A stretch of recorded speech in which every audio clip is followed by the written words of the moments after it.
तो आज हम एक तरह से शब्दों के पुरातत्वविद बनने वाले हैं ना। हाँ, लिंग्विस्टिक आर्कियोलॉजिस्ट्स। बिल्कुल। हमारे पास कुछ ऐसे स्रोत हैं जो एक बहुत बड़ा मतलब बहुत ही बड़ा दावा करते हैं। दावा ये है कि ऋग्वेद के मंडल 2 में जो हजारों साल पहले लिखा गया था, उसके मंत्रों की परतों के नीचे विज्ञान के कुछ छुपे हुए जीवाश्म दबे हैं।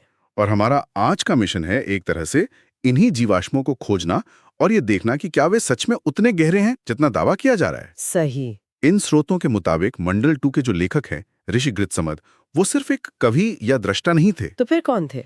वो एक वैज्ञानिक वास्तुकार थे जो ब्रह्मांड को एक बहुत ही व्यवस्थित नजरिए से देख रहे थे। ये दावा ही अपने आप में बहुत दिलचस्प है। तो चलिए इस पुरातात्विक खुदाई को शुरू करते हैं। बिल्कुल। इन दस्तावेजों के आधार पर हम 3 मुख्य सुरागों की पड़ताल करेंगे। पहला, क्या हमारा जाना पहचाना गणपति मंत्र असल में धर्म से ज्यादा गणित के बारे में था? दूसरा, पहाड़ों के पंख काटने वाली कहानी, क्या वो सिर्फ एक मिथक है या प्राचीन भूविज्ञान का कोई रिकॉर्ड? और तीसरा, जो मुझे सबसे रहस्यमयी लगता है, वो पानी में आग का कॉन्सेप्ट। हाँ, अप्पाम नपात। जी। क्या ये हजारों साल पहले ऊर्जा के किसी सिद्धांत की ओर इशारा कर रहा था? ये सवाल ही अपने आप में रोमांचक है। बिल्कुल। तो देखते हैं कि हमारे स्रोत हमें कहाँ तक ले जाते हैं। चलिए। तो पहला सुराग है, गणानाम त्वा गणपतिम हवा में है। मैं तो बचपन से इस मंत्र को गणेश जी की पूजा से ही जोड़ती आई हूँ। हम सब ने यही किया है। हर शुभ काम से पहले इसे गाया जाता है। और ये सोचना भी थोड़ा अजीब है कि जब ये लिखा गया था तो शायद इसका मतलब कुछ और ही था। यहीं पर मतलब कहानी का पहला मोड़ आता है। अच्छा। हमारे स्रोत इस बात पर जोर देते हैं कि ऋग्वेद के लिखे जाने के समय हाथी के सिर वाले गणेश देवता का वो स्वरूप मौजूद नहीं था जिसे हम आज पूछते हैं। ओह। उनका वो स्वरूप तो बहुत बाद में मतलब पुराणों के समय में लोकप्रिय हुआ। ऋग्वेद में ये मंत्र ब्रह्मणस्पति को समर्पित है। ब्रह्मणस्पति यानी ज्ञान और बुद्धि के देवता। बिल्कुल। तो फिर गणपति शब्द का क्या मतलब हुआ? अगर वो गणेश जी नहीं है तो कौन है? यहीं पर ये विश्लेषण शब्द को तोड़कर उसकी जड़ तक जाता है। गण संस्कृत में इसका मूल अर्थ होता है समूह या कलेक्शन।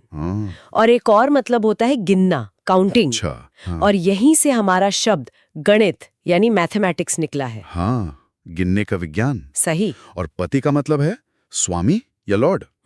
तो गणपति का शाब्दिक अर्थ क्या हुआ? समूहों का स्वामी। एक मिनट, समूहों का स्वामी, the lord of categories in sets. ये तो बहुत बड़ी बात है ना?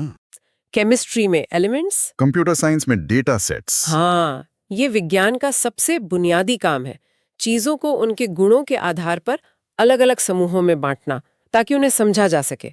और स्रोत कह रहा है कि इसकी पहली झलक हमें गणपति शब्द में मिल रही है। बिल्कुल, इस विश्लेषण का यही सार है।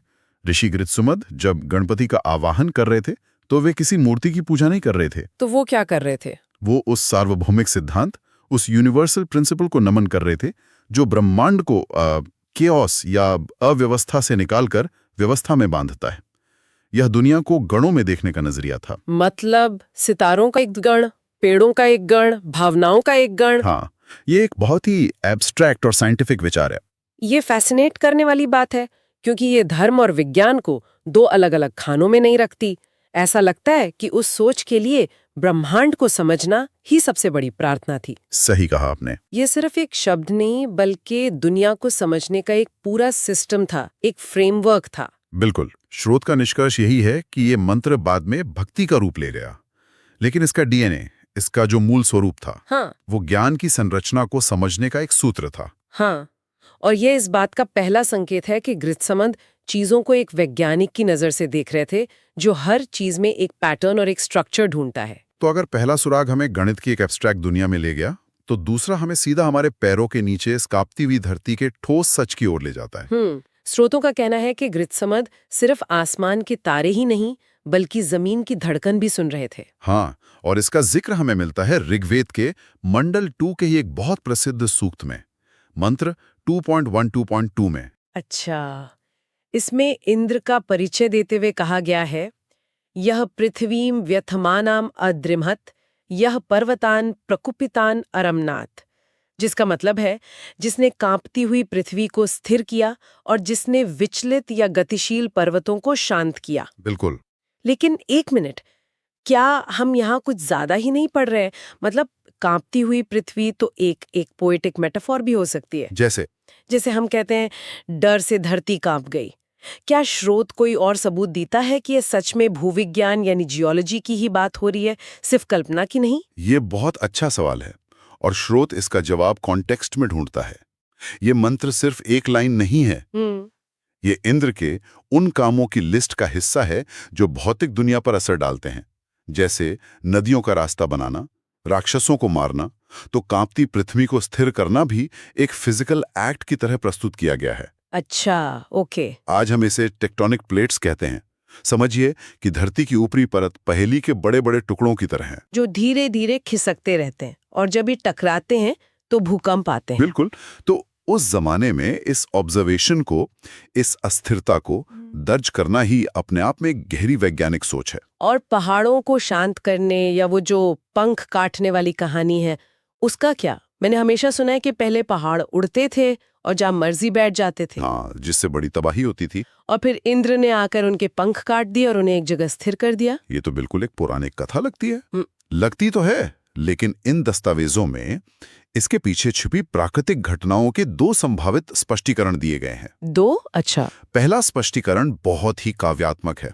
सोचिए, आसमान में घने बड़े बड़े बादल जो अक्सर पहाड़ जैसे ही दिखते हैं। हाँ, और वे हवा में उड़ते रहते हैं।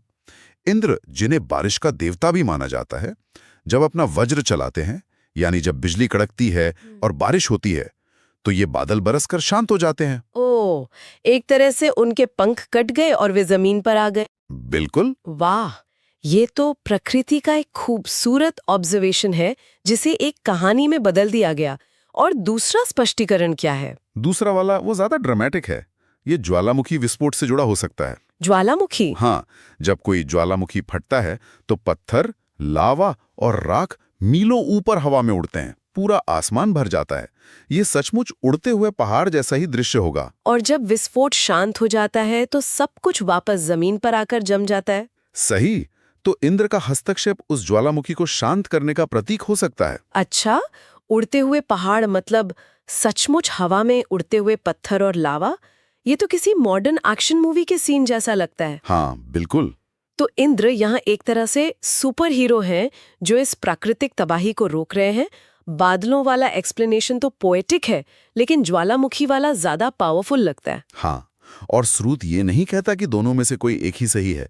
हो सकता है कि ये मंत्र दोनों ही तरह की घटनाओं का वर्णन कर रहा हो। महत्वपूर्ण बात यह है कि एक कहानी जो हमें मिथक लगती है, वो असल में भूकंप और ज्वालामुखी जैसी शक्तिशाली भूवैज्ञानिक घटनाओं का एक रिकॉर्ड हो सकती है। तो ऋषि गृत्समद सिर्फ कल्पना नहीं कर रहे थे, वो अपने आसपास की इस खतरनाक और शक्तिशाली दुनिया को समझने और उसे अपनी भाषा में दर्ज करने की कोशिश कर रहे थे। बिल्कुल सही। तो हमने ब्रह्मांड को ऑर्गेनाइज करने का तरीका देखा, फिर पृथ्वी की फिजिकल हलचल को समझा। अब ये स्रोत हमें तत्वों के अंदर छिपे रहस्य की तरफ ले जाते हैं। पानी, जिसे हम आमतौर पर आग बुझाने वाला समझते हैं, उसके अंदर आग की बात हो रही है। ये तो सुनने में ही इम्पॉसिबल लगता है। ये वाकई सबसे हैरान करने वाला हिस्सा है। ऋग्वेद का सूक्त 2.35 पूरी तरह से एक रहस्यमय ऊर्जा को समर्पित है, जिसे अपाम नपात कहा गया है। जल का पुत्र या पौत्र? जी, उसे बिजली के कपड़े पहनने वाला और पानी के अंदर बिना ईंधन के चमकने वाला कहा गया है। बिजली के कपड़े पहनने वाला, what does that even mean? और पानी के अंदर बिना लकड़ी या तेल के कोई चीज कैसे जल सकती है? ये तो फिजिक्स के नियमों के खिलाफ लगता है। उस जमाने के हिसाब से तो ये जादू ही था, लेकिन इन दस्तावेजों में तर्क दिया गया है कि ये ऊर्जा के एक बहुत एडवांस्ड कॉन्सेप्ट की तरफ इशारा हो सकता है। अच्छा, पानी से आग या ऊर्जा पैदा करना, आज हम इस पर काम कर रहे हैं। जैसे आज हम बांध बनाकर पानी के बहाव से बिजली यानी हाइड्रो इलेक्ट्रिसिटी बनाते हैं, जो एक तरह से पानी से निकली हुई ऊर्जा है। बिल्कुल।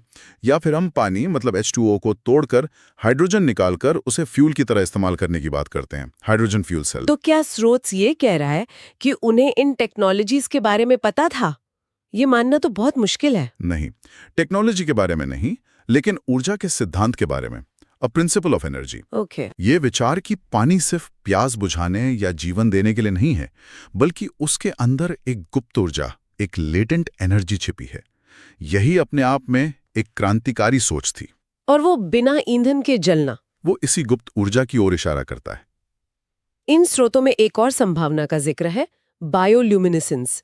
ये क्या है? हाँ, बायोल्यूमिनेसेंस का मतलब है जीवों से निकलने वाली रोशनी। सोचिए, ऋषि ने रात के अंधेरे में समंदर को देखा होगा। और पानी के अंदर से नीली हरी चमक निकल रही होगी। हाँ, कोई आग नहीं, कोई ईंधन नहीं, फिर भी रोशनी। आज हमें पता है कि ये छोटे छोटे समुद्री जीव या एल्गी करते हैं, लेकिन उस जमाने में ये किसी जादू से कम नहीं लगा होगा। तो उन्होंने बस उसे अपनी भाषा में लिख दिया, पानी में आग जो बिना ईंधन के जलती है और बिजली के कपड़े पहने हुए। ये एक्सप्लेनेशन तो बहुत ही लॉजिकल लगता है। तो एक तरफ एक बहुत ही एडवांस थियोरेटिकल कॉन्सेप्ट है कि पानी में ऊर्जा है, और दूसरी तरफ एक डायरेक्ट नेचुरल ऑब्जर्वेशन है कि पानी में चमकने वाले जीव हैं। बिल्कुल। दोनों ही मामलों में ये एक सामान्य इंसान की सोच से कहीं आगे है। ये एक वैज्ञानिक की जिज्ञासा है जो पूछ रहा है ये क्या है और ये कैसे हो रहा है। बिल्कुल। और स्रोत का अंतिम निष्कर्ष यही है कि चाहे हम इसे ऊर्जा का एक प्रारंभिक सिद्धांत माने या बायोलुमिनेसेंस का सटीक अवलोकन, दोनों ही बातें ऋषि गृत्समत को एक असाधारण पर्यवेक्षक के रूप में स्थापित करती हैं। An extraordinary observer. हाँ, वे पानी को सिर्फ एक तत्व के रूप में नहीं, बल्कि एक रहस्य के रूप में देख रहे थे जिसके अंदर ऊर्जा छिपी हुई थी। तो आज की हमारी इस भाषाई खुदाई का सार ये निकलता है कि हमारे स्रोतों के अनुसार ऋषि गृत्समत के मंडल 2 में वाकई एक गहरी वैज्ञानिक चेतना छिपी हो सकती है। गणपति मंत्र में ब्रह्मांड को वर्गीकृत करने की गणितीय नींव। इंद्र के सूक्त में भूकंप और ज्वालामुखी जैसी भूवैज्ञानिक घटनाओं का काव्यात्मक रिकॉर्ड। और अपाम नपात के रहस्यमय सूक्त में पानी के भीतर छिपी ऊर्जा का एक प्रारंभिक सिद्धांत या एक दुर्लभ प्राकृतिक घटना का सटीक अवलोकन। ये सब मिलकर ऋषि गृत्समत की एक ऐसी तस्वीर पेश करते हैं जो सिर्फ एक आध्यात्मिक दृष्टा की नहीं, बल्कि एक ऐसे विचारक की है जो अपने आसपास की दुनिया को बहुत ध्यान से देख रहा था, उसे समझने की कोशिश कर रहा था और उसके पीछे काम कर रहे नियमों को ढूंढ रहा था।